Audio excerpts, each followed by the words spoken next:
मुंबईला फक्त 2 दिवसांसाठी आलोय, पण अजूनही इथं आलं ना की स्वतःच्या घरी आल्यासारखं वाटतं. आणि एक वेळ होती जेव्हा मुंबई सुद्धा परकी वाटायची. आम्ही जेव्हा मुंबईत शिफ्ट होणार होतो ना, तेव्हा घरच्यांचा अजिबात होकार नव्हता, कारण त्यांना असं वाटायचं की किती दूर आहे मुंबई आपल्या घरापासून.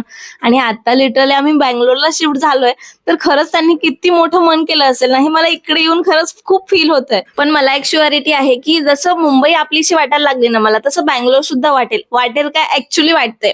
कारण सुरुवातीचे काही दिवस कठीण असतात नवीन शहरात सेटल होण्यासाठी, असं सगळ्यांचं म्हणणं आहे आणि ते खरंही आहे. पण माझ्या बाबतीत तसं काही फारसं झालं नाही, कारण मला खूप जवळची आणि खूप लवकर मराठी माणसं भेटली. हळूहळू सगळ्या गोष्टी समजायला लागल्या, त्यामुळे ना बऱ्यापैकी आता तिकडे पण सेट झाल्यासारखं फील होतंय.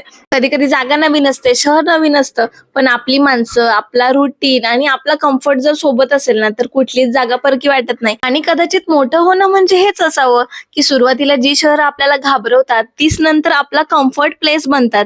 असो, आता 2 दिवस मुंबईत आहोत ना, तर इकडे मस्त एन्जॉय करूया. आणि एवढं ऊन पडलंय ना इकडे, खूपच गरम होतंय आणि बँगलोरमध्ये पाऊस पडतोय. कोणता सीझन चालू आहे ना हे नेमकं कळायलाच तयार नाही. आज दिवसभर एवढं काम होतं ना की श्वास घ्यायलाही वेळ नव्हता. त्यामुळे सकाळी मस्तपैकी एक गरम गरम कॉफी पिली, स्किन केअर फॉलो करून घेतलं आणि त्यानंतर ना गेलो होतो खाली नाश्ता करायला. म्हटलं ब्रेकफास्ट करून घेऊ आणि मग दिवसभर आम्ही फिरण्यासाठी मोकळे. आणि आज दिवसभर आम्ही काय करणार आहे यासाठी नेक्स्ट व्लॉग नक्की बघा. अजूनही फॉलो केलं नसेल तर जरूर फॉलो करा. भेटूया नेक्स्ट व्लॉग मध्ये.